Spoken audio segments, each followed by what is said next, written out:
Guys, so today we're going to talk about the downswing, and it's the move that I tend to see 90% of golfers get wrong.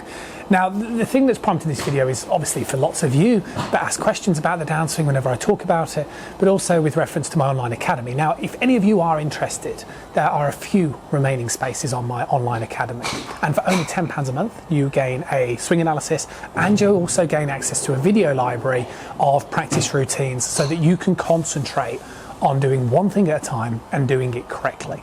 I'm always adding workshops to that as well, but obviously I'm very passionate about helping as many golfers as I can, and will always continue to support golfers that choose just to watch videos on social media as well. Now, when golfers generally reach out for help, I will generally point them in the direction of sometimes a bit of a backswing position I think they should work on.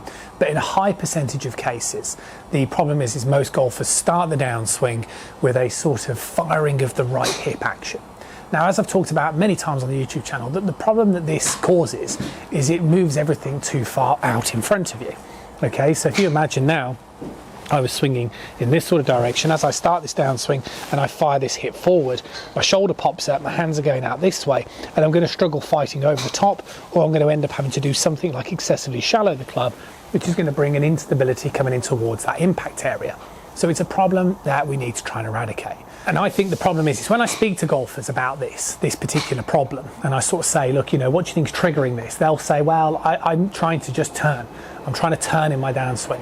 And obviously there is a rotational motion in the golf swing, but what you're trying to blend is you're trying to blend linear and rotational motion. So this means that the pelvis needs to move to the lead side as it is rotating. It can't just sort of rotate this way and then you feel like it's moving to the left. So I think the easiest way, and this is what I do with a lot of my students to counteract this problem, get yourself an alignment stick. Demonstrate a nice rotation in the backswing so you're sort of getting a good pivot. So you're sort of getting your hips turning 40, 50 degrees, something like so, and slightly more if you can. Now, what I want you to do is I want you to practice just moving in a solely linear fashion first and foremost. So this basically means, in the way that my alignment stick is not triggering any rotational motion, it is simply moving towards my lead side, so I'm passing my weight from my trail foot towards my lead foot, like so, like that. And that's all I'm trying to do. Now, once you start to do this sort of feeling, it'll be obviously very, very different, especially for golfers that are accustomed to doing this, but you should start to feel the way there'd be a lot of space for your hands to drop more to the side of your body. So again, this type of motion here, see the way my hands can drop straight down, as opposed to if they go this way, my hands can't drop straight down. So your pivot is so fundamental. Then what you can start to do as time goes on, when you get used to this, is then you can start to feel like you're moving in a linear fashion slightly first, and then start to trigger a rotation. See what I'm doing. Now, this video is about starting the downswing. So obviously, once we're in this position, then we can talk about this stage in a later video. But what I wanted to do today is just kind of get rid of this fundamental problem of golfers who move this way. This is the killer. This is you thinking, oh, I've just got to turn to start that downswing, and it just throws everything out. So I'd practice this first, this sort of feeling of almost lowering, like a sort of squatting down type of motion.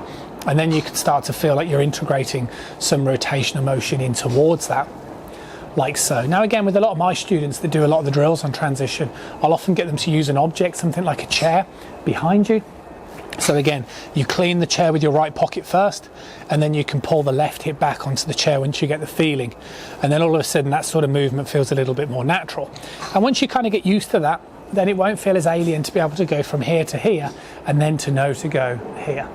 And that's that sort of feeling that I like to work again with a lot of my students, and we'll come back to on a future video. But we have to start this downswing correctly first and foremost.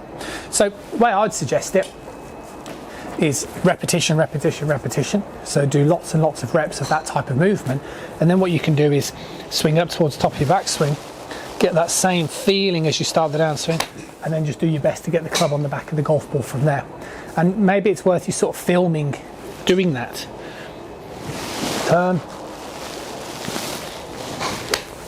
You could actually film yourself doing that exercise, because then you'd be surprised at how much better it actually looks. So your pivot in action is fundamental, and what you can't just do is you can't just turn in the golf swing.